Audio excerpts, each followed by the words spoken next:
Hola a todos y a todas y bienvenidos a un episodio de Delito a Delito. Hoy vamos a hablar sobre un tema que está más presente en nuestra sociedad de lo que nos gustaría, y este tema es la criminalidad sexual. Hoy estoy acompañado de Laura, María y Alejandra, tres criminólogas especializadas en este ámbito. En el podcast de hoy vamos a explorar por qué sigue pasando esto, cómo se dan estos casos y qué se puede hacer para evitarlo, así que vamos a ello. Hola chicas, ¿cómo estáis? Hola. Pues nada, estamos muy agradecidas de que nos hayáis invitado al podcast, con muchas ganas y de profundizar un poco más en este tema que creemos que se necesita más información de la que hay y indagar un poco más en este ámbito. Así que gracias por invitarnos. Bueno, no queremos centrarnos únicamente en el caso de un delito, sino que queremos entender lo que lo causa, quiénes lo cometen y cómo todos podemos ayudar para conseguir una solución. Además, el caso del que vamos a hablar es un caso concreto que fue muy impactante en España, el de los hermanos de Coslada, que fueron condenados por violar y asesinar a una mujer. Pero más allá del caso en sí, la idea de este podcast es entender qué factores permiten que estos crímenes ocurran. ¿Qué está pasando en nuestra sociedad para que estos delitos sigan siendo tan comunes? Y lo más importante, ¿cómo podemos actuar para prevenir estos delitos? Así que, si te interesa este tema, quédate con nosotros, porque tenemos mucho de lo que hablar. Para tratar este tema, vamos a usar un caso conocido aquí de España, de hace relativamente poco, el caso de Coslada, violación y asesinato con condena atenuada. Nos remontamos a marzo de 2016, cuando la dueña de un bar en Coslada fue víctima de un brutal crimen sexual. Dos hermanos la violaron y asesinaron en su propio establecimiento, golpeándola hasta la muerte con un radiador de 10 kilos. Sin embargo, más allá de la brutalidad del caso, lo que ha generado debate es la diferencia en las condenas. Mientras uno de los agresores recibió 27 años de prisión, el otro fue sentenciado a 13 años y medio, porque los jueces consideraron que estaba demasiado borracho para actuar conforme a la norma. Este caso pone sobre la mesa una cuestión clave en la criminalidad sexual. ¿Pueden ciertos factores reducir la responsabilidad de un agresor? En muchas ocasiones los tribunales aplican el atenuante de embriaguez, como en este caso, lo que supone una rebaja en la condena incluso en delitos como la violación y el asesinato. Esto genera preocupación, ya que podría interpretarse como una forma de minimizar la responsabilidad en delitos de violencia sexual. Además, este caso refleja otro patrón común en la criminalidad sexual, el uso de la violencia extrema para someter a la víctima y la existencia de antecedentes de agresividad en los perpetradores. Uno de los agresores ya había sido señalado por violencia previa contra su pareja, lo que refuerza la idea de que la violencia sexual rara vez es un acto aislado, sino que suele estar enmarcado en un patrón de dominación y agresión. También destaca el impacto devastador en las víctimas y sus familias. En este caso, la mujer tenía una hija de 11 años, que quedó huérfana debido a la brutalidad de estos dos hombres. Este crimen es un claro ejemplo de la violencia extrema que acompaña a muchas agresiones sexuales y plantea preguntas urgentes sobre cómo el sistema judicial trata estos casos. ¿Hay ciertas justificaciones que atenúen la responsabilidad de un violador y un asesino? ¿Deberían endurecerse las penas en casos de violencia sexual extrema? Esto pone en el centro la cuestión de la impunidad parcial en delitos sexuales, el uso de la violencia extrema y el impacto en las víctimas, generando preguntas clave para la reflexión y el debate. Vamos a empezar con lo básico. ¿Qué entendemos por criminalidad sexual? Os dejo unos segundos para que lo penséis. 3, 2, 1. A veces confundimos términos, pero es importante diferenciarlos. Actualmente, en España, el delito de abuso sexual como tal ya no existe. Antes, el abuso sexual se refería a actos contra la libertad sexual sin consentimiento, pero sin violencia e intimidación, mientras que la agresión sexual implica el uso de estos medios. Con la ley del solo sí es sí, ahora todas estas conductas se consideran agresión sexual, independientemente de si hay violencia o intimidación. Exacto, y en España la ley del solo sí es sí ha supuesto un cambio importante al redefinir el consentimiento. Antes se necesitaba demostrar que la víctima había resistido físicamente para probar que no había consentimiento. Pero ahora el consentimiento debe ser expreso y claro. Si no hay un sí afirmativo y libre, se considera que no hay consentimiento. Y además, muchas veces, el agresor es alguien conocido, lo que influye en la percepción de la víctima y en la dificultad para reconocer la agresión que se ha cometido. Claro, y es que eso es lo preocupante. La violencia sexual no siempre es cometida por extraños. En muchas ocasiones, los agresores son personas a quienes la víctima confía. Esto hace que el proceso de denuncia sea aún más complicado y que muchas víctimas tarden en reconocer lo que han sufrido como un delito. Ahora hablemos de los agresores sexuales. Nosotros los dividimos en 4 perfiles distintos. El primero lo denominaríamos el violador de agresión desplazada, que no presenta una excitación sexual inicial, sino que solo busca humillar y dañar a la víctima. El segundo sería el compensatorio, que muestra un deseo de mostrar su competencia sexual por compensar su falta de adecuación a una vida socialmente ajustada. El tercero lo llamaríamos violador sexual agresivo, que es el que necesita infligir daño para excitarse sexualmente.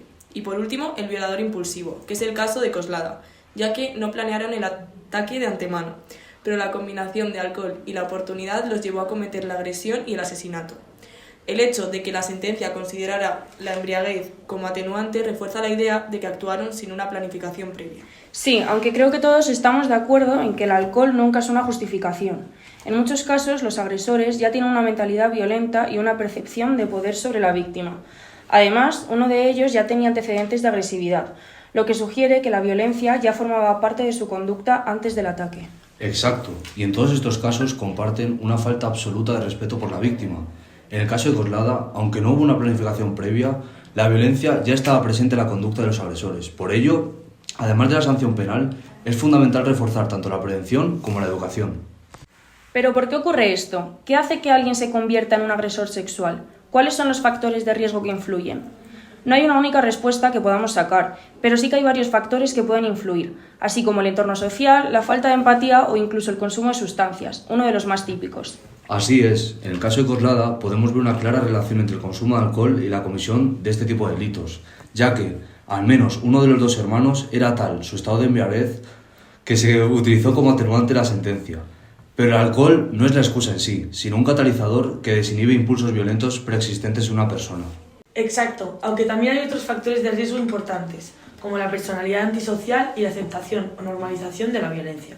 En el caso que os contábamos, uno de los agresores ya tenía antecedentes de agresividad con su pareja, lo que nos puede indicar que la violencia formaba ya parte de su vida y de su conducta habitual. Además, la cultura de impunidad y las sanciones jurídicas insuficientes pueden hacer que los agresores no teman las consecuencias de sus actos.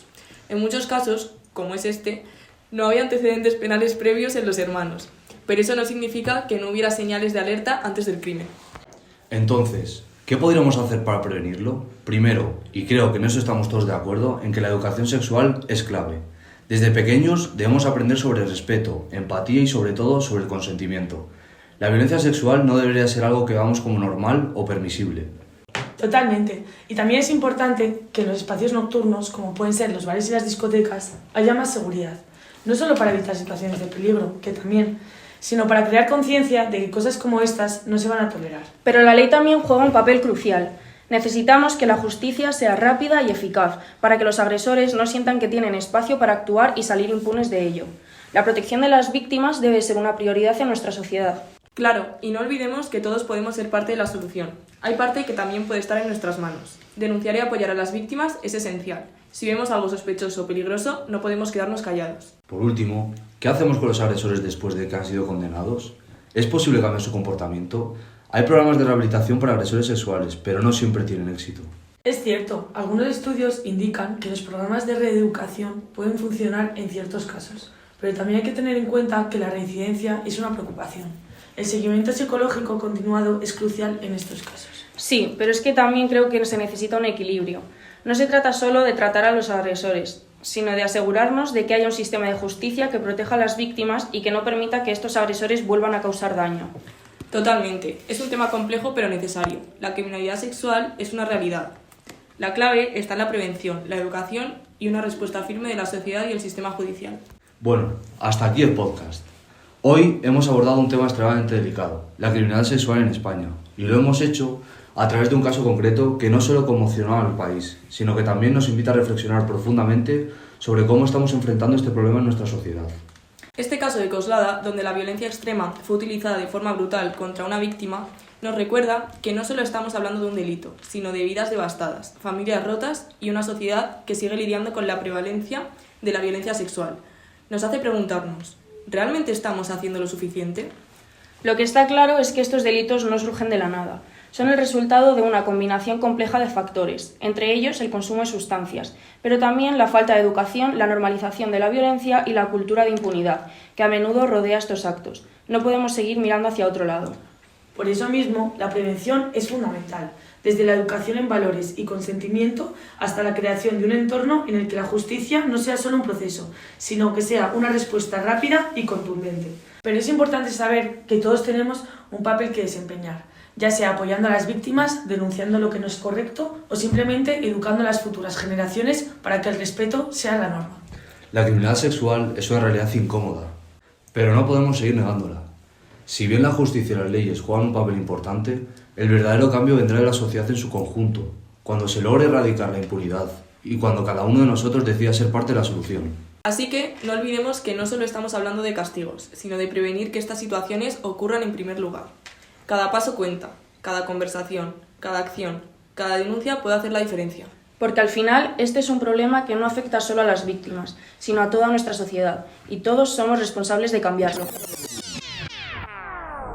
Bueno, pues muchas gracias al podcast Delito a Delito por invitarnos a este episodio y a todos vosotros por escucharnos. La reflexión sigue abierta, es un camino largo, pero juntos podemos caminar hacia una sociedad más justa, empática y segura para todos. Nos vemos en el próximo episodio de Delito a Delito. Hasta entonces, no olviden que la prevención empieza con cada uno de nosotros.